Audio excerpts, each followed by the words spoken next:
Table শব্দটিকে কতভাবে সাজানো যায়? এখানে একটা ওয়ার্ড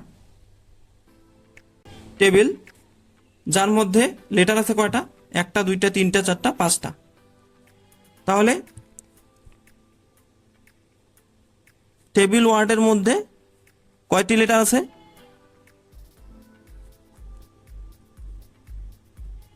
লেটার আছে পাঁচটি। এবং এখানে একই বর্ণ কিন্তু বারবার নেই, অর্থাৎ একই লেটার কিন্তু বারবার নেই। অর্থাৎ টি এখানে একটাই আছে, এও একটা আছে, বিও একটা আছে, এল এবং ইও একবার করে আছে। সুতরাং যে শব্দগুলোতে বিন্যাস নির্ণয়ের ক্ষেত্রে এক একবার করে থাকবে, সেটার জন্য আমরা একটা সূত্র অ্যাপ্লাই করব, সেটা হচ্ছে এন ফ্যাক্টোরিয়াল। অর্থাৎ এন কত হচ্ছে? এন হচ্ছে আলাদা আলাদা বর্ণের মান, অর্থাৎ লেটারের মান। তো আমরা যদি এখানে এন এর মান কত পাচ্ছি? আমরা এন সমান 5 পাচ্ছি। তাহলে যেহেতু প্রত্যেকটি এক একবার করে আছে, সেহেতু আমরা লিখতে পারি টেবিল শব্দটিকে সাজানো যাবে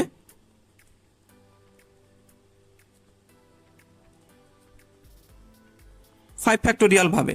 আবার অনেকে ফ্যাক্টোরিয়াল নতুন মনে হতে পারে, তো আমরা এখানে এই ফ্যাক্টোরিয়াল সম্পর্কেও জানব। প্রত্যেকটি বর্ণ এক একবার করে আছে, সুতরাং এই শব্দটিকে সাজানো যাবে 5 ফ্যাক্টোরিয়াল ভাবে। কিভাবে 5 ফ্যাক্টোরিয়াল অর্থ কি? 5 ফ্যাক্টোরিয়ালের অর্থ হচ্ছে 5 থেকে 1 পর্যন্ত গুণফলগুলো। তাহলে আমরা লিখতে পারি 5 গুণ 4 গুণ 3 গুণ 2 গুণ 1। তাহলে এই গুণফলটাই হবে আমাদের নির্ণয় সাজানো সংখ্যা। যেহেতু এখানে প্রত্যেকটি বর্ণ এক একবার করে আছে, দুইবার করে থাকলে কিন্তু ওই সংখ্যাটা দিয়ে ওর ফ্যাক্টোরিয়াল দিয়ে ভাগ করা দরকার হতো।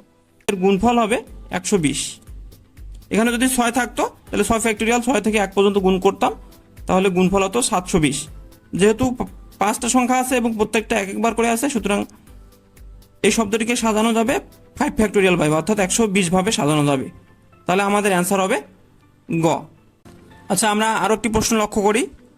কষণ শব্দটির বর্ণগুলি থেকে প্রতিবারে 4টি নিয়ে কতগুলোই ভিন্ন ভিন্ন শব্দ তৈরি করা সম্ভব? অর্থাৎ এখানে যে বর্ণগুলো আছে, এই বর্ণগুলা থেকে 4টা করে কতগুলো শব্দ তৈরি করা যাবে সেটা আমাদেরকে বের করতে হবে। তো এখানে এই কষণ শব্দটিতে বর্ণ কতটি? 1টি, 2টি, 3টি, 4টি, 5টি, 6টি, 7টি, 8টি। 8টি বর্ণ আছে।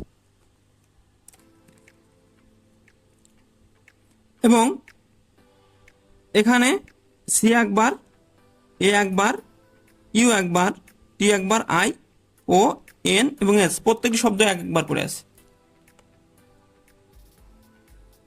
তো কোনো বিন্যাস নির্ণয়ের ক্ষেত্রে যদি আমাদের এ ধরনের প্রশ্ন থেকে থাকে, অর্থাৎ কোনো শব্দ থেকে 4টি বর্ণ নিয়ে, 5টি বর্ণ নিয়ে বা যে কোনো বর্ণ নিয়ে কতগুলো শব্দ তৈরি করা যায়, এই ধরনের যদি প্রশ্ন আসে, সেটার সূত্রটা হচ্ছে এন পি আর। এখানে আর এর মান কোনটা? আর এর মান হচ্ছে 4টি। এন এর মান কয়টা? এখানে কতটি সংখ্যা? 8টি, তাহলে এন এর মান 8। তাহলে আমরা যদি এটাকে এভাবে লিখি, এন এর মান 8 পি 4, তাহলে 8 পি 4 এই অংশটাকে লেখা যাবে 8 গুণ 7 গুণ 6 গুণ 5। অর্থাৎ এখানে যেহেতু 4টা, এখানে একটু খেয়াল রাখতে হবে যে 8 P4, অর্থাৎ 8 থেকে শুরু করে আমি 4টা ঘর পর্যন্ত সামনের দিকে যেতে পারবো। অর্থাৎ 8 7 6 5 4 পর্যন্ত আমরা কিন্তু যেতে পারবো না। কারণ কি? কারণ এখানে বলা আছে যে 8P4 এর অর্থই হচ্ছে 8 থেকে শুরু করে সামনের দিকে 4টা ঘর পর্যন্ত আমরা যাব। অর্থাৎ 8 7 6 5, অর্থাৎ এখানে 4টা ঘর কিন্তু হয়ে গেছে। তাহলে আমাদের কিন্তু 4টা ঘর পর্যন্তই গুণফলটাই হবে নির্ণেয় ভিন্ন ভিন্ন শব্দ তৈরি করার সংখ্যা। তাহলে এখানে গুণফল হবে 1680। তাহলে আমাদের অ্যান্সার হবে গ। তাহলে এই ধরনের প্রশ্নগুলো যদি এসে থাকে তাহলে আমরা কিন্তু এই যে NPR এর যে সূত্র আছে সেই সূত্রের মাধ্যমে খুব সহজেই সমাধান করতে পারবো। অনুরূপভাবে আরো একটি প্রশ্ন আমরা লক্ষ্য করি, 1 2 3 4 5 6 অঙ্কগুলো প্রতিটি একবার নিয়ে 4 অঙ্কের কতগুলো ভিন্ন সংখ্যা হবে। অর্থাৎ এখানে যে 6টি সংখ্যা আছে এই 6টি সংখ্যার মধ্যে প্রত্যেকবারে যে কোনো 4টা করে নিয়ে কতগুলো সংখ্যা তৈরি করা যাবে সেটা আমাদেরকে বের করতে হবে। তো এই অঙ্কগুলো কিন্তু পূর্বের অঙ্কটার ন্যায়, অর্থাৎ এটাও কিন্তু কি কতগুলো সংখ্যা তৈরি করা যাবে, অর্থাৎ এটা কিন্তু বিন্যাসের অঙ্ক। তাহলে বিন্যাসের অঙ্ক সমাধান করতে গেলে আমাদের সূত্র আছে NPR। তাহলে এই সূত্রের মাধ্যমে আমরা কিন্তু সলভ করতে পারবো। তাহলে এখানে n এর মান কয়টা, এখানে n কিন্তু 6, এখানে n এর মান 6 এবং এখানে 4 অঙ্ক, তাহলে r এর মান হচ্ছে 4, তাহলে r হবে কত 4। তাহলে আমরা এখানে সূত্রটায় বসাই দেই, তাহলে 6p4, অর্থাৎ 6 থেকে শুরু করে আমরা 4 ঘর পর্যন্ত যাব, এটাই তাই বোঝাচ্ছে। 6, তারপরের সংখ্যাটা হবে অর্থাৎ সামনের সংখ্যাটা হবে 5, তার সামনের সংখ্যাটা হবে 4 এবং তার সামনের সংখ্যাটা হবে 3।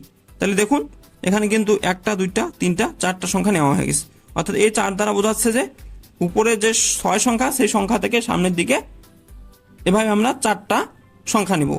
তাহলে 6 5 4 এবং 3, তাহলে এই 3টার গুণফলই হবে আমাদের ভিন্ন ভিন্ন অঙ্কের সংখ্যা, অর্থাৎ 4টি অঙ্ক করে নিয়ে যতগুলো অঙ্ক তৈরি করা যাবে তার সংখ্যা। তাহলে আমাদের অ্যান্সার হবে 360, অর্থাৎ 360। তাহলে আমাদের অ্যান্সার হবে খ।